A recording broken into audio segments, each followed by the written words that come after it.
Los saludo con un gusto enorme. Yo soy Ethel Soriano. Gracias, como siempre, gracias por acompañarme aquí en Bien y Saludar.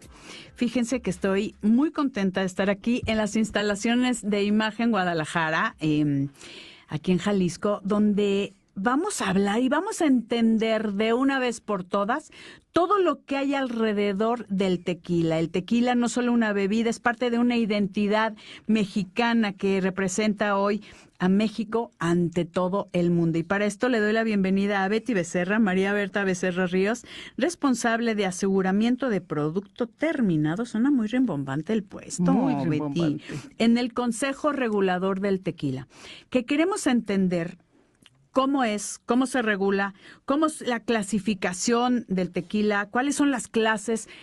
Queremos ser unos eruditos en el tequila. Es de nuestro país, nuestra tierra y nos representa, querida Betty. Así es, Ethel. Pues para nosotros como Consejo Regulador y en particular para tu servidora, es un placer estar compartiendo hoy lo que hay detrás de una denominación de origen como lo es el tequila, que es el primer producto con denominación de origen que se declara en México, un producto distintivo y como bien lo dices, que nos identifica no solo en México, sino en el mundo En todo entero. el mundo. Así es. A ver, cuéntame eso, la denominación de origen. Para las personas que no están muy allegadas a ese término, ¿qué significa? Denominación de origen es únicamente se puede hacer aquí, en tequila. México, en México. Y en México. Y exactamente, decir, tequila, denominación de origen, ¿qué significa? Es una distintividad, es algo único de un producto que se elabora específicamente en una región de México, en 5 estados, como lo es Jalisco, Michoacán, Guanajuato, Tamaulipas y Nayarit, en 181 municipios. Es decir, únicamente el tequila se elabora en esta región de México. Y algo que es muy importante es, si hablamos del tequila, hablamos del agave. Agave significa noble, significa admirable. Es una planta maravillosa porque de ella, por supuesto, siempre digo que el agave, una vez que se cultiva, muere en el campo, dándonos sus mieles que se transforman en la bebida de los dioses. Y hoy, bueno, la oportunidad de estar hablando de esta magnífica bebida. Oye, a ver, qué bueno que mencionas esto, porque tequila está aquí en Jalisco, el área de tequila. Así y aquí es. son más de 180 municipios que hay en diferentes estados.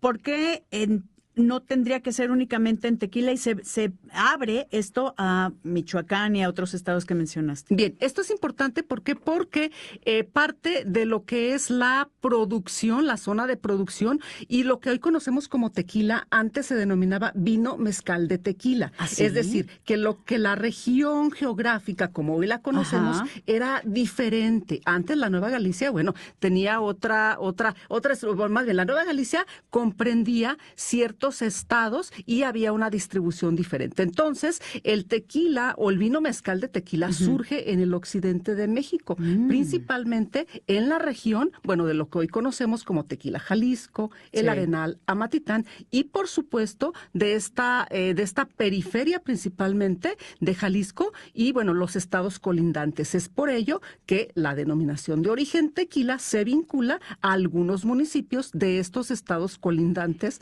con Jalisco. ¿Que tiene que tener alguna característica esos estados colindantes para que puedan ser denominación de origen? Así es. De hecho, debe haber antecedentes naturales, humanos, históricos, vinculados al producto tequila, en su momento al vino mezcal de tequila y bueno, a este producto tequila, y que sí necesariamente se debe demostrar que efectivamente este producto proviene de esta zona, que se cuenta con las características ya decíamos, de factores naturales, humanos y culturales que dan vida a este producto. A ver, tan tú, mexicano. Platicando fuera del aire, querida Betty, me decías, por ejemplo, ¿cuál es la diferencia real entre el tequila y 100% agave? Bien.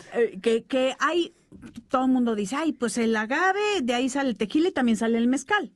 Es correcto. Entonces, ¿cómo se hace la diferencia entre el tequila y el mezcal? ¿Es en procesos? Bien, esto es bien interesante porque en México, qué rico platicar y esto está bien contigo. interesante, ¿por qué? Porque cuando hablamos, por eso quise hablar de agave. El agave, esta planta, ya dijimos, maravillosa. Sí. En México, tomemos nota de esto. Existen aproximadamente 252 especies del género agave, de las cuales el 75% está en México. Y de este 75%, el tequila se elabora con agave agave tequilana Weber, variedad azul, ya dijimos, en una región específica. Y el mezcal es una bebida hermana del tequila, la cual se elabora en otra región de la República Mexicana y se elabora con otras especies de agave. Esta es la diferencia principal del tequila y el mezcal. Ay, mire, vean qué importante es hablar con una experta. Ya vamos a acabar más enamorados del tequila de lo que ya estamos. La verdad es que sí nos representa en muchas ocasiones. Y creo, si no me equivoco, Betty, que ha incrementado el consumo de tequila, pero ya lleva algunos añitos donde se ha posicionado como una bebida premium, ¿no? Sí, de hecho el tequila, yo siempre digo que el tequila con todo el honor que merece baja del caballo y sube a la mesa. Porque hoy tenemos un producto del cual se elaboran 583 millones de litros con una exportación de 406 millones de litros. Entonces hay un parteaguas de la creación del Consejo Regulador del Tequila. Es decir, una vez que se implementa el modelo de la certificación, la inspección y el análisis del producto, es que se catapulta el tequila y hoy, bueno, se comercializa en más de 120 países. Es un producto reconocido como un producto que nos identifica. 100%. Y me encanta que podamos hablar del Consejo Regulador del Tequila. ¿Cuál es la función principal? Desgraciadamente, como en todos los productos buenos, después encontramos gente que quiere engañar. ¿Cómo podemos nosotros como consumidores cuidar eso? ¿Cómo es el etiquetado? ¿Y qué hace el Consejo Regulador del Tequila para certificar que sí sea un tequila original? Bien, el tequila es uno de los productos mayormente regulados en el mundo. Y el tequila tiene 3 elementos distintivos. Uno es su declaración como denominación de origen. Una norma oficial mexicana que es de cumplimiento obligatorio. Es decir, aquí vienen todos los requisitos que debe cumplir el producto y los sujetos obligados. Y tercero, es un organismo que se encargue precisamente de constatar que se están cumpliendo estas reglas. Y este organismo es el Consejo Regulador del Tequila. Y ojalá pudieran ustedes, Ethel, o quien nos escucha o nos ve, poder percibir o vivir todo el trabajo que hay detrás de una botella de tequila, desde el campo hasta que el producto llega a la mesa. A mi mano, para poder disfrutar pues como dices, este fruto de los dioses. Amigos, vamos a una pausa y regresamos, no se vayan. La voz más saludable de México.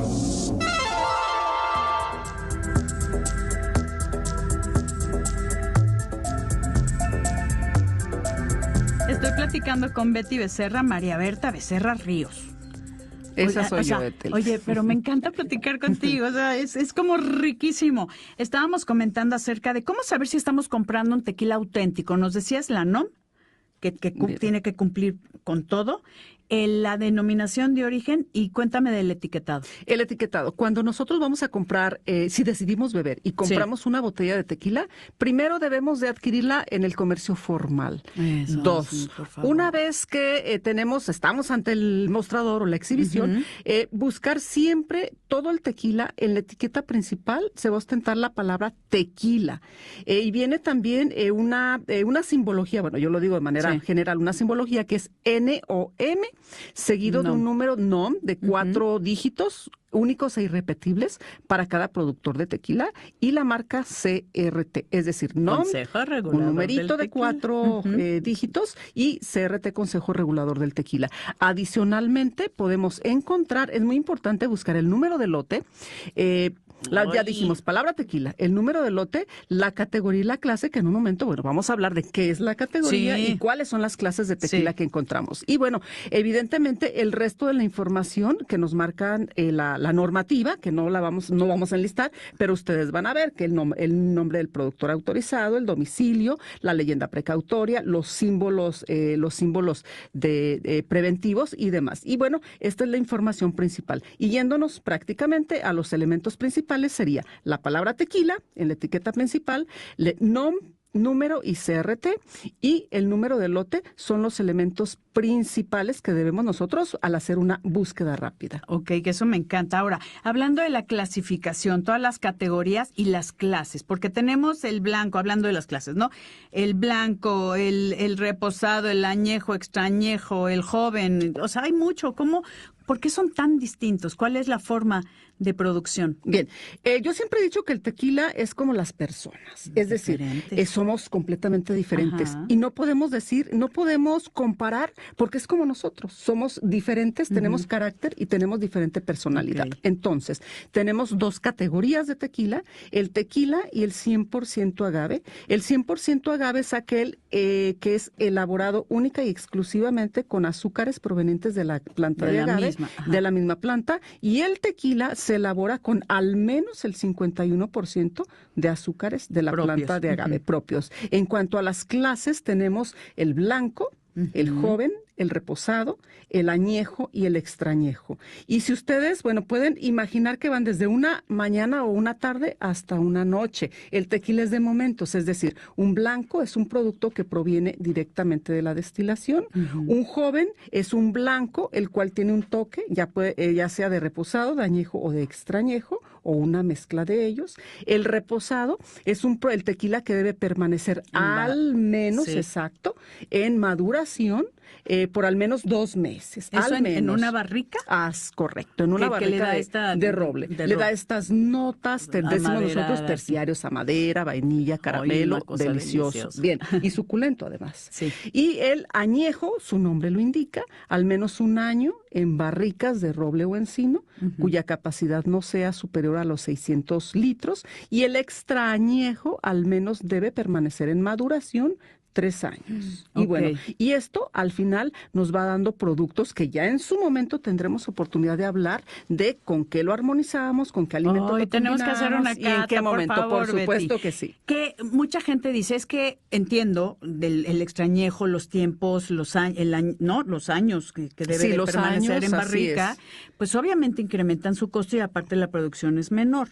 Pero mucha gente piensa, es que el tequila mientras más caro mejor, y hay tequilas que hay para todos los bolsillos. Por supuesto. Esa es la variedad que tiene el tequila y está maravillosa. Sí, es algo maravilloso, maravilloso porque, les comento, cerramos el 2025 con 3,337 marcas de tequila, y si ustedes, hacen una cuenta rápida, 2 categorías y 5 clases, tenemos perfectamente, seguramente habrá un tequila para que satisfaga el gusto y el bolsillo de cualquier consumidor. ¿Cuál es la diferencia principal entre una marca, lo puedo decir así, y otra? Nada más es como que cada marca o cada casa tequilera tiene sus toquecitos, porque no sabe uno de una casa igual que el otro, aunque sean los 2 añejos. Sí, de hecho tiene que ver, son muchísimos factores, desde la materia prima, donde se cultiva, la región donde se cultiva, el agua es muy importante, el proceso que se sigue, el tipo de madera que se utiliza, la barrica que se utiliza y por supuesto que la mano, el toque de cada uno de los productores que le imprimen. Entonces, como dices, tequila. hay para todos. Así es. Y depende del gusto. Siempre el gusto del consumidor es el que va a marcar la pauta. Oye, tenemos que hablar algo muy importante y es sobre el consumo responsable, lo que es el trago estándar. Tenemos que aprender a beber tequila. Lo preguntaba fuera del aire, querida Betty, que hay mucha gente que se lo echa así de shot, ¿no? Y se me retuerce la panza cuando veo eso. O sea, como que antes se usaba así para darle fuerza, ¿no? A todos los trabajadores, o cómo se les puede decir. En la labor del campo, un trago de campo y un trago que se bebía de esa manera bajo otras condiciones, otras circunstancias y en otro momento histórico. Claro. Que hoy, pues evidentemente, estamos ante una manera diferente de disfrutar al tequila y que es la manera correcta de beberlo. ¿Cuál es la manera correcta de cualquiera, de cualquiera de las clases y de las categorías? ¿Cuál es la forma adecuada? Por favor, chavos, aprendan esto, escuchen a la experta. Bien, esto es muy importante. Primero, hay que respetar. Cuando alguien decide no beber, se tiene que respetar. La abstinencia. La abstinencia, por supuesto. Me gusta eso. Si decidimos beber, por supuesto que hay que informarnos. Tenemos que vincularnos a un consumo, si se da, que sea responsable, orientado e informado. Es decir, el producto se va a beber a sorbos pequeños. Y es importante también que hablar del trago estándar. Bueno, ¿y qué es el trago estándar? ¿Qué es el trago estándar? Lo vamos a traducir. El trago estándar es una medida que se implementa es una equivalencia para la cual nos dice que las bebidas tienen una equivalencia en cuanto a contenido de alcohol. Es decir, si yo tengo un caballito de tequila, una cerveza de 355 mililitros, una copa de vino, una copa de whisky, de coñac, de mezcal. Imaginen la bebida que ustedes tienen ahí, o un preparado, una margarita. Sí. Prácticamente estas bebidas se consideran como un trago estándar porque es la presentación cotidiana que tienen y prácticamente tienen 13 mililitros más, un poco menos, 13 gramos de alcohol, decimos alcohol absoluto, o alcohol absoluto, y estamos hablando de la misma cantidad en este trago estándar. Es decir, o sea, una cerveza de 350 es lo mismo que un caballito de tequila. Es correcto. Entonces, ¿qué es lo que tenemos que hacer? Tener moderación en el consumo, informados y, bueno, decíamos, despacio, ingerir alimentos, beber agua y también considerar que el cuerpo tarda aproximadamente 1 hora en metabolizar o eliminar un trago estándar. Entonces, lo ideal, y es parte de este consumo responsable, es un trago por hora. Es correcto. Acompañado de alimentos y también una buena hidratación. Yo creo que eso es fundamental, ¿no? Por supuesto, hidratación y alimentos siempre. Que vean qué importante es aprender a beber de una forma adecuada, no shots, no es en 1 hora me echo 6 shots, que ese es un gran error, que por eso hay tantas cuestiones no positivas cuando la gente no sabe consumir responsablemente una bebida de los dioses como es el tequila. Voy a una pausa, querida Betty, y volvemos transmitiendo aquí desde las oficinas de Imagen Jalisco, aquí en Guadalajara, Jalisco. Vamos a una pausa, volvemos. Nuestra charla en Bien y Saludable con Ethel Soriano, la voz más saludable de México.